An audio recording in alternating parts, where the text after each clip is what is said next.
Well, hello everybody. This is Lopan Yudron coming to you from Ngakchang Gatsel, the Happy Garden of Practitioners in Oakland, California. And nice to see you. I see at least one person out there so far. Um, Today's topic is something about awakening. What was the title of the talk? Stories of Awakening? Yeah. So I set up a high bar when I set that title, didn't I? And I've got to fulfill my promise. Actually, in the Tibetan Buddhist tradition that I come out of, we'll say, as a Western convert, um, people don't talk about their realization. They don't talk about their moments of awakening. And many of them don't even write it down because at the time that you've really attained what we'll call enlightenment or awakening, as I understand it, as somebody who has not, um, there's not a lot of I there. There's nobody to puff up and brag. There's nobody to, get a higher position because you have this attainment. There's no seeking after something for yourself. It's all about only the benefit of sentient beings, and you're abiding in a non-conceptual, bright, aware state that doesn't have room for self-promotion. In fact, you're kind of, it's kind of looks ridiculous, sounds ridiculous to even say something about your own experience. That's how I understand it anyway. So very few, most of we have many biographies of the great saints of the Tibetan tradition, old and new. But most of them are written by disciples who have the sort of technical life story. And the technical life story goes like pretty much like what I'm about to tell you. So let's take, for example, there's this big, thick book, which I've been studying my lives of the Tibetan masters. And the biggest compendium in the Nyingma tradition is The Marvelous Garland of Rare Gems by Nishil Khenpo Rinpoche. And this is a book in translation, so some people, a minority of people, are into reading books in translation. Most of us want easier secondary sources, especially in these stressful times when it's very hard to concentrate on the written page for most of us. So I'm going to summarize for you, since that's my job, quote unquote job, these tabs, okay, because they could all be made into one or two stories. And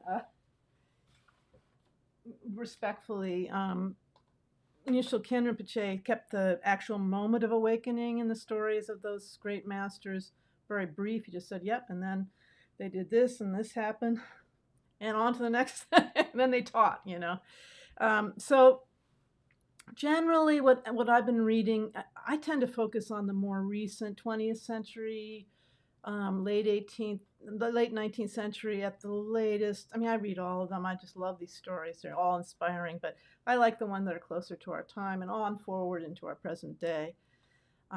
So if I could summarize all those tabs, a typical story for the truly enlightened masters, according to their biographies, is that they started out as a youth, and they studied with a master, or generally directly under a very highly regarded scholar, or mainly scholars, or someone who was themselves viewed as being enlightened. So, for example, in the contemporary day, we had many children of lamas and so forth who studied with Dongse Tinley Norbu Rinpoche of New York. And then if you go back a generation or so, you get great masters studying, a small group of important, the children of lamas studying under Dogo Khyentse Rinpoche or Kyabje Dudjom Rinpoche, who were, or Tuku Orgyen Rinpoche, three great masters in the 20th century who didn't leave us all that long ago. So it's an apprenticeship model, kind of. typically, with these great aware adepts. And they received an education, how to read, how to write, everything, and a background in sutra teachings, in Mahayana Buddhism. And in our tradition, you don't go on with that. Don't typically go on forever, although some masters do, typically monks, studying and promulgating this Mahayana, particularly the words of the Bodhicharya, the way of the Bodhisattva, which is like a central, for all Tibetan Buddhists, is a very central text of the Mahayana, or the Bodhisattva way.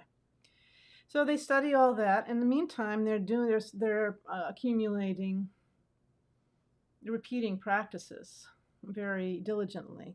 We hear about the Ngondro, the foundational practices of Tibetan Buddhism, and I'll come back and touch base with that later. They wouldn't do it once, these vast accumulations of practices, prayer, repeating prayers, doing prostrations and so forth, hundreds of thousands of times. They would repeat it over and over again. So, every day they'd be doing their foundational practices, and they might do 50 or 100 entire accumulations of the foundational practices, and various foundational practices for different traditions. Some of them didn't.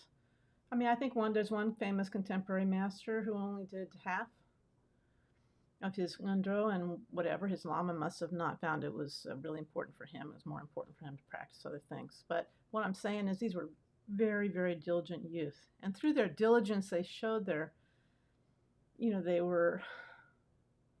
aligned with the very best masters. They naturally came together with the very best masters. If you think about it, all the kids who go to Catholic school don't become great priests, or they don't become great Catholic monks. It's a minority. So if you think that way, these naturally, is a rising to the top of the most dedicated and devoted students. So they tended to be the students like that. You rarely hear a story where they say, "Oh yeah, I was not only a terrible kid fighting all the time," which is not uncommon, but I didn't practice at all, until I got to be 20, and then I suddenly decided to practice. Generally, they've spent their whole life practicing in depth, the exertional practices when they're kids. And then, there's a whole list in each story of these enlightened masters about what texts they received. And you got to understand, they couldn't run off texts like I photocopied my notes for this talk. I printed it out on my printer, easy as pie. You had to hand copy, make the pink ink, make the pen, hand copy it, or pay somebody a lot of money. These texts were almost, and then literacy itself was uncommon. And then literacy with understanding was extremely uncommon. So receiving a text involved not only the formalities of a reading transmission of the text, empowerments for whatever practices were in the text, but word by word commentary, and you took very, very careful notes with the understanding that it's important for your practice, and it's also important because you may need to pass it on someday. There weren't any recordings. There weren't any movies. Nothing. So when you were carrying on a lineage of your teacher, you were, it was a big event, a big important event to receive something, even like the incredible way of the Bodhisattva, the Bodhicharya. You'll get a line by line, word by word commentary by someone such as Patron Pache. And then on for all the transmissions of Vajrayana and Dzogchen as well. And so you dispelled all your doubts about the practice, and you really knew, by the time it came to practice the higher level teachings, you have already had your instruction. You didn't need someone to come into your retreat center and teach you how to do a practice. You were already just ready to go. So you may think, what kind of people did this? Well, what the best and brightest in our society, we think of a really highly, someone's really accomplished in the United States. Oh, they're going to become, uh, found a software company, they're an engineer, they're a fighter pilot, they're a brain surgeon. And there were doctors, very good doctors in Tibet, but think about it, this was the pinnacle. The universities, so to speak, revolved around studying the Dharma, and not only studying it, but taking it to heart and accomplishing the practices. So your best minds, your best people, all were devoted and directed in this direction. And some found they weren't suited to it, and they might leave. If they were in a monastery, they might leave and become a farmer or something, leave some other way of life. But this is how it was, and so receiving, it's when you receive transmission of a text from your teacher, it was like they were giving them your heart, or their baby. They're giving you their baby, and it was in these formal settings. It was almost all men. So isn't that cool? I mean, yeah, on the one side, we need to, we've had to raise up and recognize the women whose stories aren't told in Tibet, of course, like everywhere, right? But isn't it kind of cool that the accomplishment for men meant bringing your wisdom and compassion to the utmost limit, beyond the utmost limit, completely opening up your mind and becoming the kindest and most wise person in this world? I mean, isn't that a wonderful way, a model of masculinity? It's amazing. It's wonderful.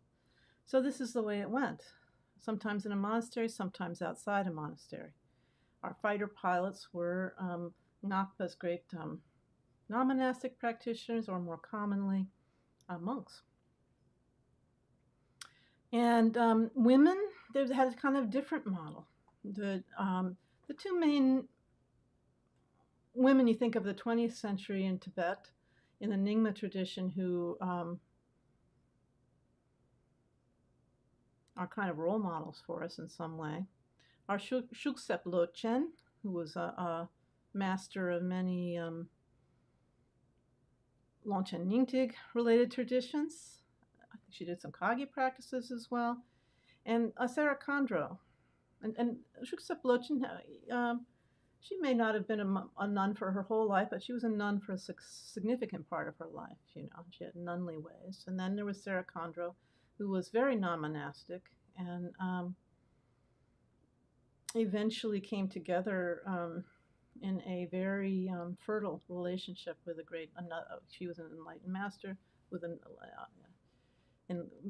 man who was an enlightened master himself. And then for 6 months they were finally together, and then he passed away from an infectious disease. Again, another societal reference. We're having experience now of people passing away from infectious disease. Imagine how the epidemics were in Tibet when they had no treatments for bacterial illnesses either. As a former healthcare provider, I think of that. So, hello to Tenzin Punsuk and Lori Kotsanas. I am really happy you're here, and the other third person, and the future. Hi to the people who are watching this, which is most of you watch this after the fact. I'm just sharing my heart, which is my lamas, and particularly Lama Tarchen Rinpoche, strongly encouraged us to read the lives of the great masters of Tibet. And so I did. And it became a kind of, I won't say obsession. I took it very seriously. And it's really moves me. So here we go. So, I didn't finish the feminine story. So on the women's side, it was much less common to be, of course, there was effective birth control was limited and so forth, and marriages were arranged by and large. So the typical women's story is somebody wanted to It's a story, and you can read this in Women of Wisdom, a compilation by Lama Tsultrim Leone. A typical story in that collection would be they were completely drawn to Dharma, like Ishe Sugya, but in modern times too, and they didn't want to get married and have kids. Particularly to a non-Dharma person, their families had arranged something, and were pushing, and marriage was about to happen, and they fled, through various means, or they married and they became ill because it wasn't their calling, like that. That's not that uncommon, probably elsewhere in the world, for women who were, forced into situations they didn't want to be in. And they were subject to disbelief in their capabilities, disrespect. They were treated as very low servants in their communities. This was true certainly true for Sarakandra. Shutsep Lochen eventually rose to very, very remarkable levels of accomplishment, and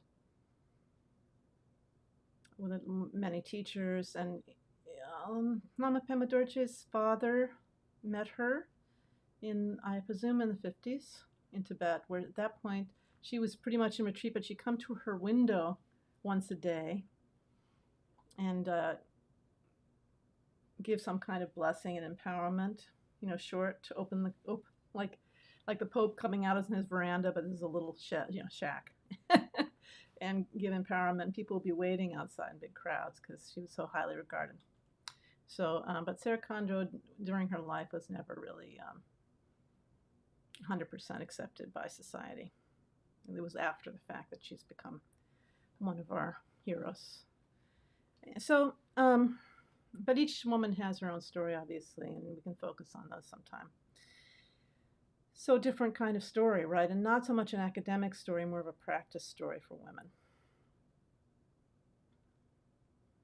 So what happened then? So they practiced a lot as youth, and they studied, and they received the transmissions, and then they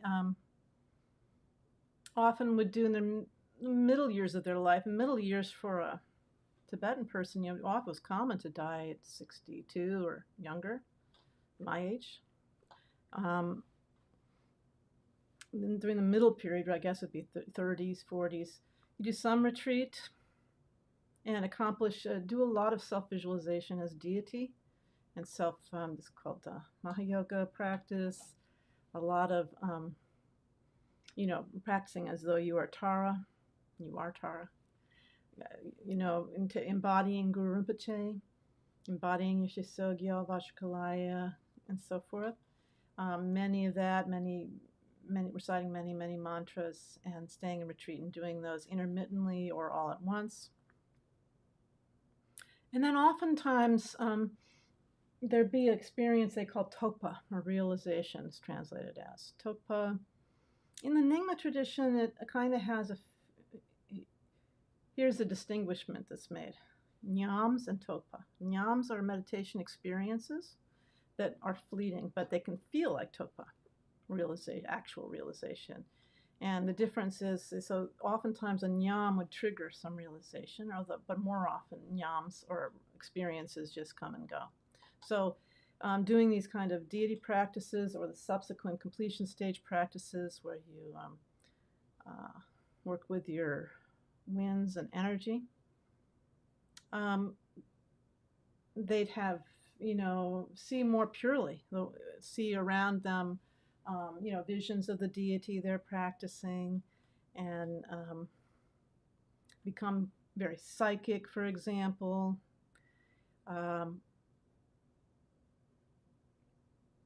Sparks, people might see sparks coming out of their body, their sacred substances on their shrine, the liquids would boil, things would levitate on their shrine, like the ritual objects would levitate.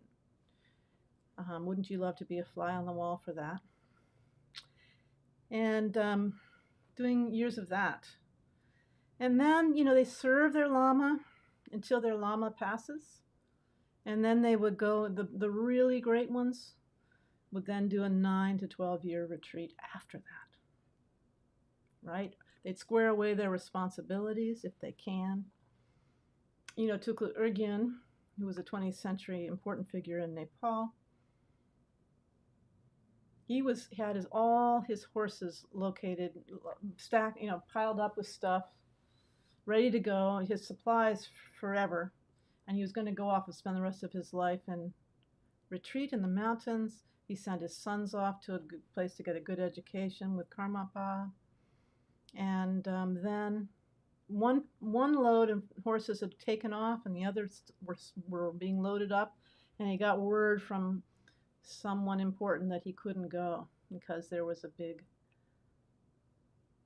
conflict that he had to work on. He worked on that for 7 years. Some kind of legal conflict. Isn't that a waste? But he eventually did end up, living in semi-retreat after that was settled in, but staying in more close to town.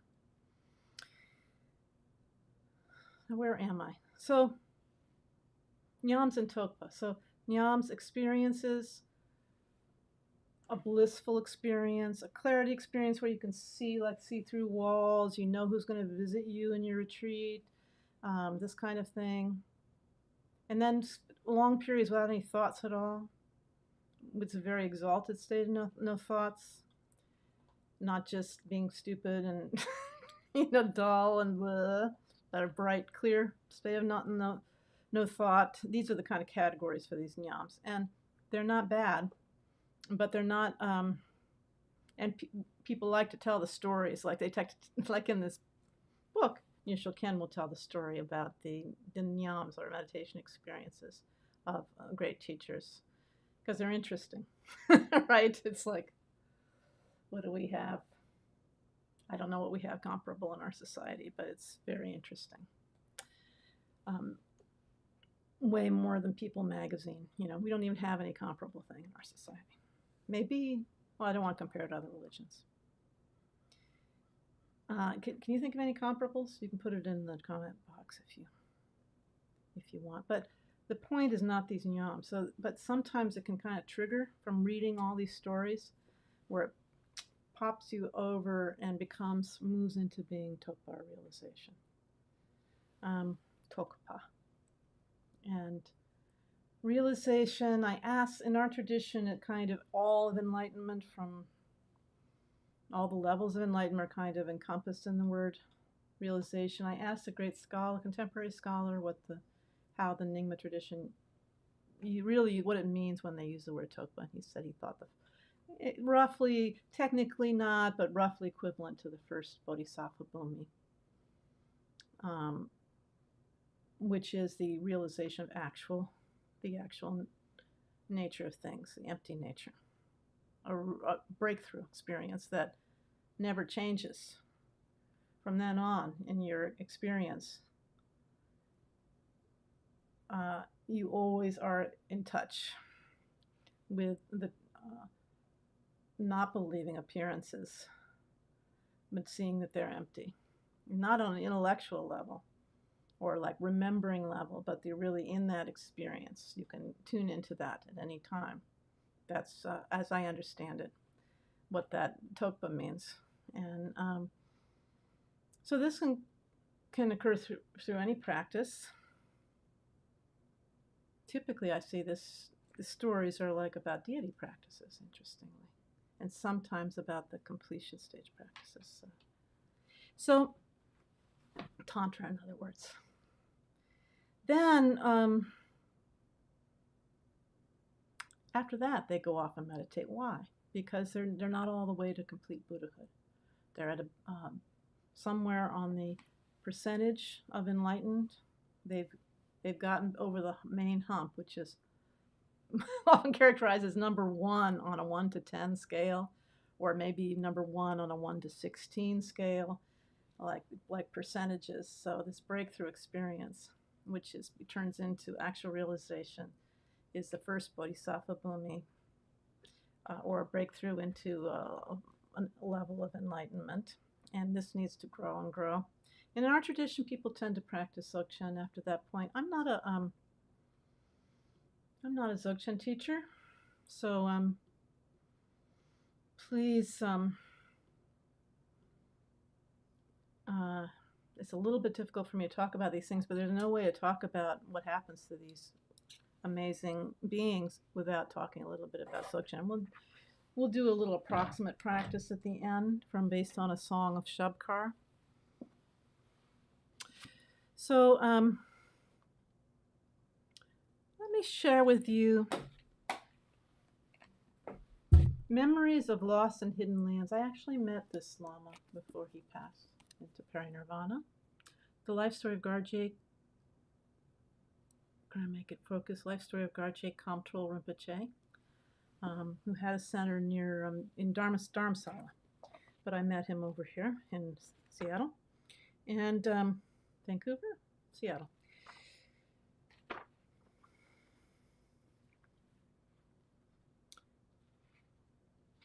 So then there's other kids who are shown signs of realization and great accomplishment from day one when they're born, and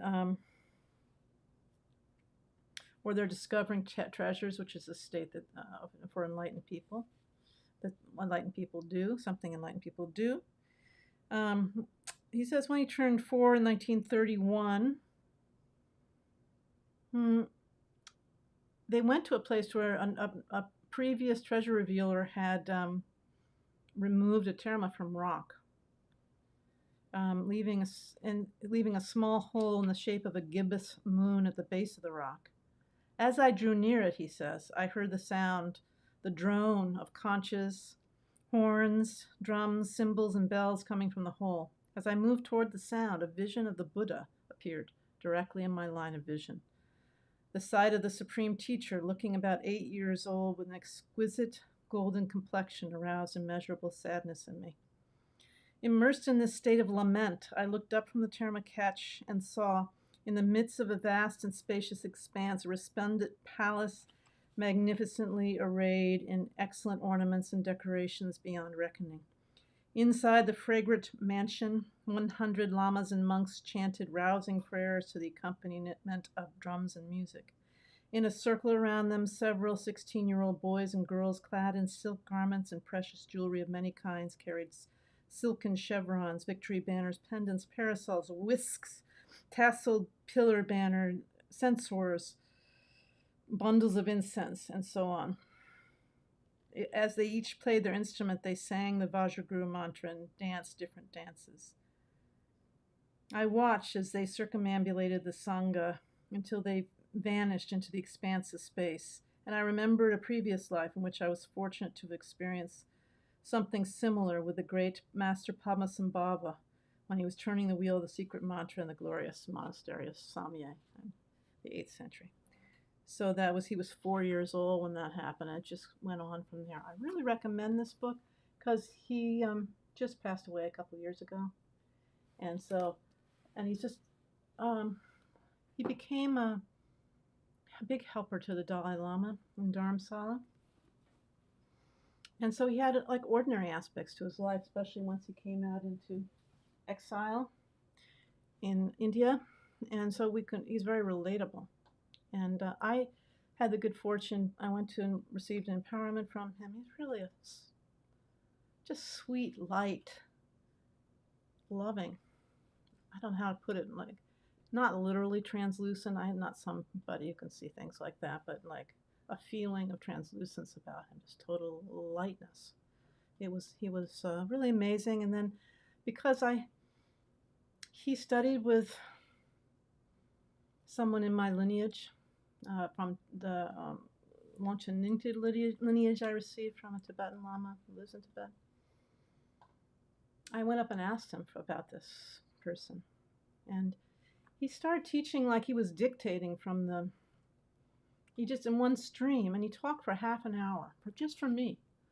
And I wrote down this incredible story of 3 amazing lamas from that Adzam Drukpa lineage.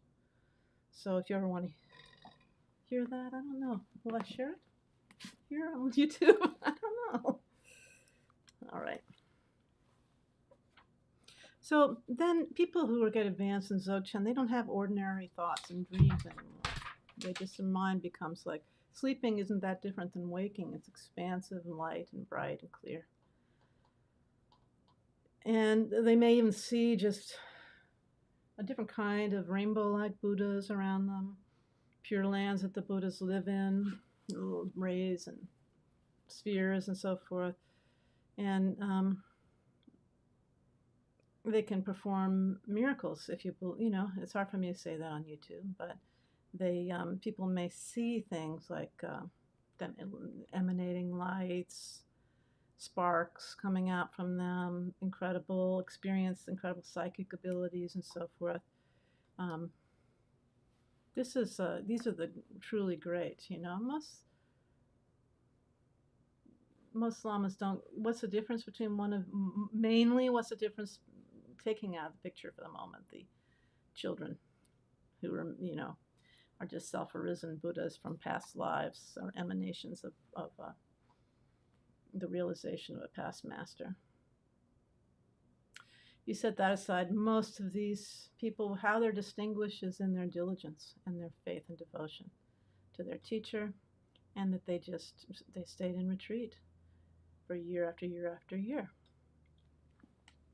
I had another story, 631.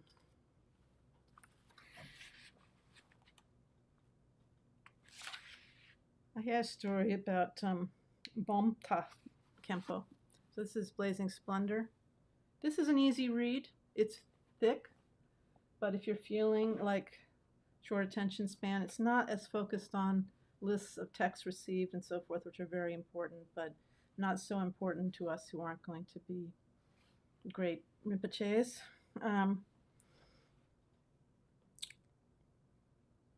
So in here's one of this is about the stories that Tuku Urgyen told, and Eric Pema Kunzong translated. Here you go. It's going to refer to Vimalamitra, who was the main sort of progenitor of Dzogchen tradition in Tibet. The time I met, and this is about Bomta Khenpo. The time I met Vimalamitra in person, Bomta Khenpo continued, I'd gone to stay in a cave up on a mountain above Sheshen Monastery. On the way up the mountain, I ran into a beggar yogi who volunteered to accompany me as an attendant. At one point, we stopped to rest, and I asked, how about the two of us cooking up a meal? There was ample firewood, and we prepared to make some sampa soup. The fire was burning quite nicely, and all of a sudden the soup began to boil over. Quick, quick, I anxiously cried out, the soup is boiling over. The beggar turned around, pointed his staff at me, and said, hey, you, forget the soup. You should worry about knowing the wakefulness that is your own nature. At that very moment, I looked toward my mind, and all of a sudden, it was more vividly clear than ever before, untainted by even a shred of conceptual thinking. For a while, I remained suspended in that experience. Hey, you, the beggar exclaimed. The awakened state. That's it. In the meantime, he'd rescued the soup, though, and we sat down to lunch. In the afternoon, we walked down the mountain, and as we neared Sheshen, the beggar told me to walk on ahead. After reaching the monastery, I sat down and had a cup of tea. Then I went outside and looked all over the hillside, but couldn't see anyone in any direction. Then I went all around the entire monastery, but not a single person had seen this yogi. Finally, the head lama of Seshen told me, you won't find that fellow. He's no regular human being. I objected, saying, what do you mean he's not a human being? I was with him. No, the lama declared. He was an emanation of Vimalamitra. So, I've met such an emanation, and he's the one who introduced me to the natural state, so that I recognized it in actuality, what we call the ineffable natured face of awareness. From that point on, my practice became merely a matter of training in and not being distracted from it. The natural state itself never changed. I did, however, have to pursue this non-distraction with great perseverance. Okay, so let's do a little practice together before we close. This is a really great little book from Victoria Sujata translated it in a very accessible way for Dharma Publishing. Songs of Shabkar. There's a longer book translated by Mathieu Ricard, The Life of Shabkar, Part 1. Part 2 was never published as far as I know. And that one I just love, but it's kind of a long book in translation, so you might or might not like it. If you're into that kind of thing, you can take it and read a little bit each night before you go to bed, and it's very inspiring. You can do that for like a year. Shabkar was an incredibly great yogi from the Amdo, Tibet.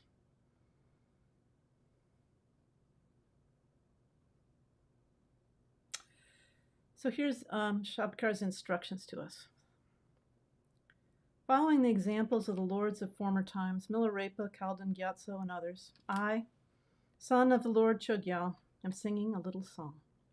On the snow-covered mountain, the dwelling place of the Lord of Machen. Be inspired by the wide, open sky. Mind without center or edge, meditate on that. Though inner thoughts build up like southern clouds, mind like the sky is at ease. Be inspired by the luminous sun. Mind without shadow or light, meditate on that. Though inner thoughts radiate like beams, mind like the sun is at ease. Be inspired by Mount Machen. Mind without tremor or quake, meditate on that. Though inner thoughts spread like thickets, mind like the mountain is at ease. Be inspired by the vast, unbroken ocean, unbounded ocean. Mind without surface or depth, meditate on that. Though inner thoughts roil like waves, mind like the ocean is at ease. In former times, I sang many, many songs. Singing songs, I felt such joy, such joy.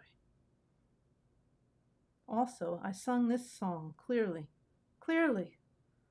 May anyone who hears this song be happier and happier. Let's practice like that.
Okay.